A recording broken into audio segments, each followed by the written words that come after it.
You have reached review time with Imperial, and today's review would be Texas Chainsaw Massacre 2022. Let's get into it. So, this movie came out. There have been several movies for the Texas Chainsaw Massacre since 1974.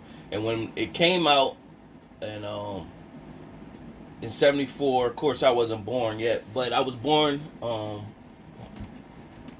in the 80s. So, in the 80s, we were all little and watching this movie that came out in 74, and it was to believe like it was a real movie. Part one was supposed to be a true story, so they always made it like that. Nevertheless, this series continued, and it's been several Texas Chainsaw Massacre movies for decades and decades and decades, and they just keep coming out with them, and people who love that Thrasher, I said Thrasher, slasher films, you intrigued and just watch it just because you've been watching the Texas Chainsaw Massacre since you were small or whatever. And this one is just like all the other ones. Storyline is dumb. The plot is dumb. They tried to get creative, so what they did do they took from 1974 the girl that survived, Sally, that survived in the original.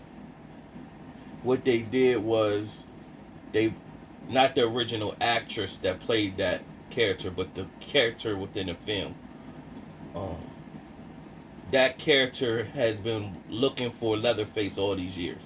So it's been almost 50 years, 48 to be exact, and she's just been looking for Leatherface. However, what they did was the family took, and of course they hid away the chainsaw and took the Leatherface off of him so he could blend in with the town. Nobody never knew who he was because he had the Leatherface on or whatever. So you had these group of youngsters, millennials, coming into this small town named Harlow, and they want to buy up this town and make it, into a new town. So they come in with their ideals, and they're going a banker meeting them out there, and a bunch of people coming out there to celebrate all the things they're going to do to this little small town that's basically with nothing to do. Got a small police force with a sheriff and a deputy, and that's about it. And so it's two sisters, Lila and Melody, Dante and his girlfriend, and they're headed out there, and they meet this. I don't want to say a trucker, but he owned a garage in the town they were going to. So you thinking he is like maybe he could be part of Leatherface family or something, because you always know that they had a family. That wasn't the case. You find out that it's just that he was his own man, and he ended up trying to help them when things hit the fan. So, of course, as soon as they come and they see this Confederate flag on one of the buildings, they wanted to hurry up and get down before the bankers come, because that'll deter people away. So they went and knocked on the door of the lady's home, told her, she shouldn't be here. They didn't think nobody was supposed to be there. The lady said she got everything cleared up with the bank, and she didn't have to sell her home.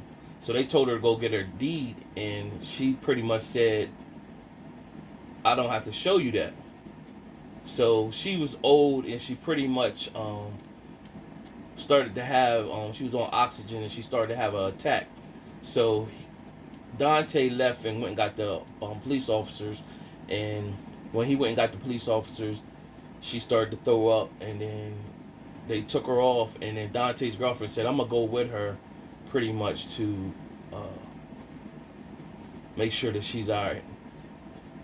Meanwhile, all heck was great break loose. On the way to the hospital, the sheriff and his deputy, Leatherface is in the back of the truck, but of course he doesn't have his face. And the sheriff, Dante's girlfriend, is right there in the passenger. The deputy's in the back with the mom and Leatherface. And so she starts to die, and she whispered some words to him pretty much right before she died, and he went haywire right in the back of the car. He killed the deputy. The deputy ended up shooting the sheriff by accident. He crashes the car, and then all heck break loose. He takes his mom's face off of her face, props her up. Meanwhile, Dante's girlfriend is wounded, and she didn't try to make a run, so she's whispering on the sheriff's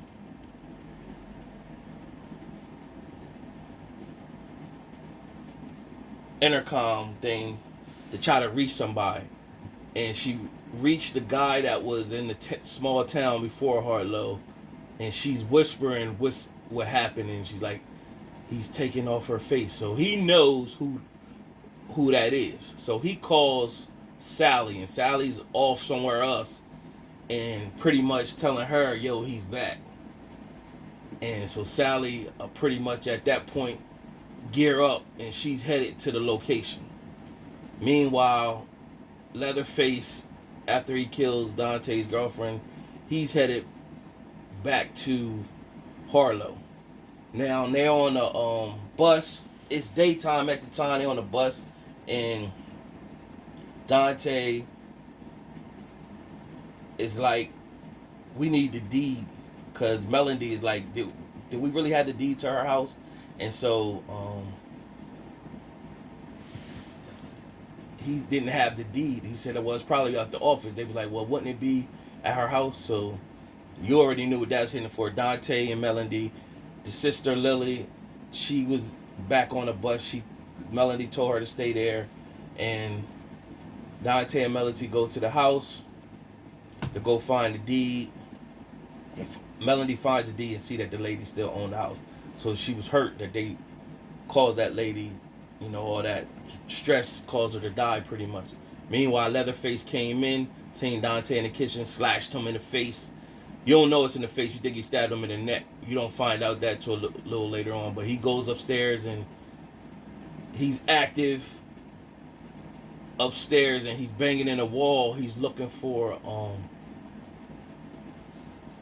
inside the wall was his hidden staple chainsaw. And so from there, that's what he's doing. Dante gets up, and he stumbles out in the street.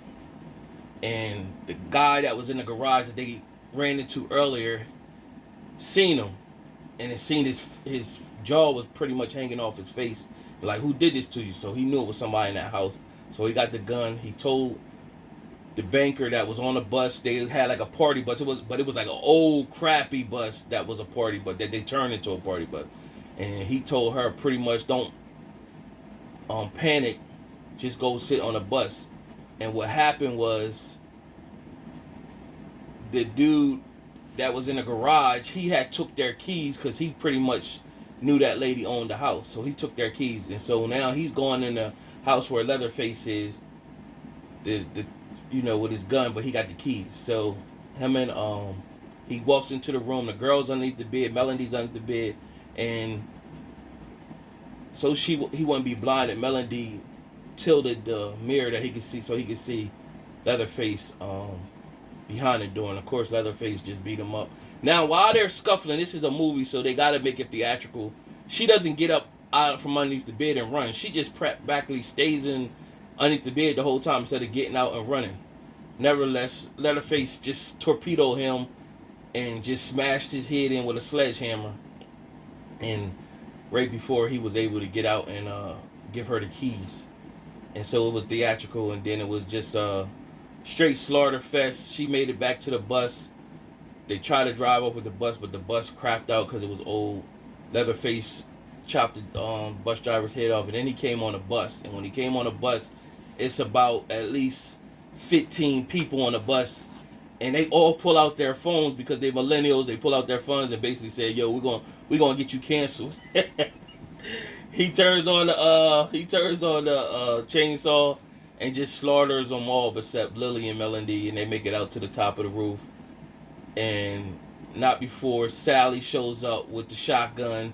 She locks Melody and Lily in the back of the car, talk about, I need to use y'all for bait. Man, the plot was just dumb,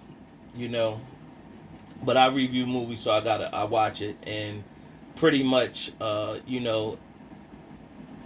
Sally ended up getting torpedoed by Leatherface, and they had a chance to leave, but Sally mentioned to Lily pretty much like, "Don't run, cause he'll haunt your dreams or whatever."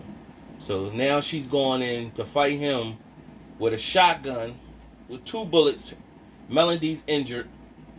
Of course, this last defiant moment, and she got 2 shots off on him, and then he was about to uh, grab her, and it was some water, and Melody came with the chainsaw and pretty much sliced him, and he fell in the water. Now, of course, it's a movie, and that's why I said it was written dumb. They could be so creative with these movies, but they just refuse to. And of course, they leave the chainsaw right there. They get in the car. Now, it was nighttime when all this was happening. By the time they come out, it was daytime. But what was they doing till then? Who knows? And they're in a car that's basically drives on its own. So they get in the car and put the drive to Austin, Texas, and put it on autopilot. The car starts driving off. As it's driving off, Leatherface pops out of nowhere, grabs Melody out the car. While Lily is looking out the sunroof, he just sliced Melody head off and had her head swinging in the air with his chainsaw while Lily just drove off in an autopilot car.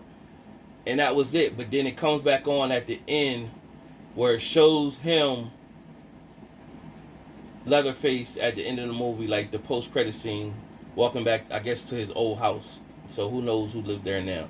So overall was a dumb plot, but I will give it A+ for slasher kills.